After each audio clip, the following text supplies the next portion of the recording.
Early Childhood Cyberspace Guide. So today we have two beautiful ladies here with us, Miss Ristel Kasim-Siman and Miss Rosalina Copra.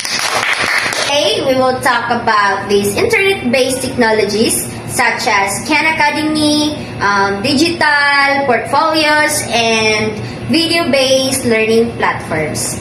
So we have two experts here with us to share their insights about these technologies. So let's start. What is kuan digital portfolios? Diba? Since we are very familiar man with portfolios, diba? So kanang noon magyud ta kung unsay gamit sa portfolios, but we are curious ba about aning digital portfolios, another type of kanang kuan. So unsay naaani or unsaon siya paggamit, diba?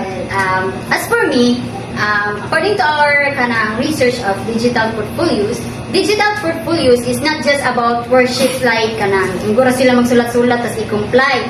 Digital portfolios is ang naka-difference ani niya is pwede nila mabuhat ni through online kani siyang portfolios na type. Like kanang magkuan sila, mag-document sila silang mga photos, mga videos or something nga activities nga i-comply ra sa maestra nila para mapasa nila through online lang.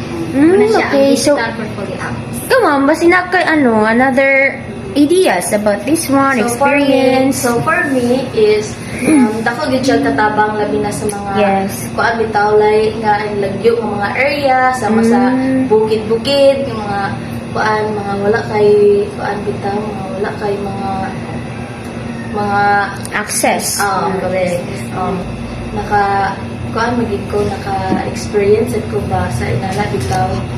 Kanang gusto may makabalo kung unsay mga kanang potential risk or mga threats upon using ani nga technology.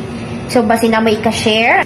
Ang iyang mga sagara threats ani is about kanang information at Yes. kay nagkuan magid ni siya sa focus magid ni siya sa kanang information sa bata sa iyang kuan kay kung mag-sign in ka ani nga app it needed gid nga makuha gid ang information sa bata para kuan. So to avoid that threats dapat mangayo kag permission sa ginikanan nga imo siyang isulod ani nga app imo kuan para ma-provide sad ang access sa parents ug sa teacher para mausa sila sa kuan na subraan o kuan bitaw na subraan. Yes, too much exposure. Screen time.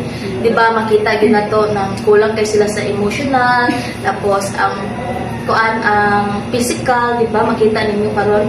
So ang pamaagi bida nato sa kuan sa exposure, so dapat limitahan nato sila sa paggamit sa gadget. Examples. situation po sa kuan something real time. Yes. So ako nakoy-kuan ka ng something ka ng research about this in a real-time situation. Yes. It's a type of, it's way back 2021.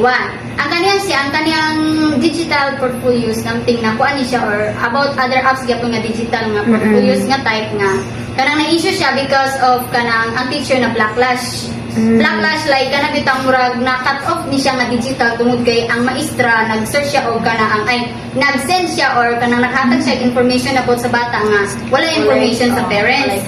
Wala consent sa parents, so nakuha ito siya. So ang kato siya nga murag something na na-cut off siya, so ilang giunong murag ilang gi-remove bitaw ana nga kuan curriculum kay murag makadaot siya appeal to sa school reputation. Yes. So what are ways na ma-promote or kanang kuan ba, what are some ways in promoting responsible digital use, like kana bang unsay mga ways nga kana bitang saktuhon paggamit ni nga technology kaning digital portfolios like sa inyong kuan? Ang iyang main purpose gid ani para masakto gid ang paggamit, dapat well teacher train gid siya na matrain gid ang staff bitaw nga magamit ani nga app. Yes, kay kung dili sila matrain nga nagamit sila ani, so ang ilang mga kuan ani useless to the ilang kuan na mabutang mensahe sa asa, ma-misinformation, ma-miscommunication. So magina siya nga dapat kung maggamit ani nga app dapat well trained gid ang imong teacher nga gigamit ani sa staff. And also, pwede po ta makakuan, no? Kanang pwede nato na siya ikuan nga kanang teacher's training, di ba? Para mas mahanas pagyud ang mga teacher sa paggamit ani. Sa karon nga more on technology na. Yes. So, thank you. So, thank you sa inyong time, sa mga insights or inyong mga ideas about aning technology. Daghan kay mignatun-an and salamat kayo. Salamat. Thank you for having us. Yes.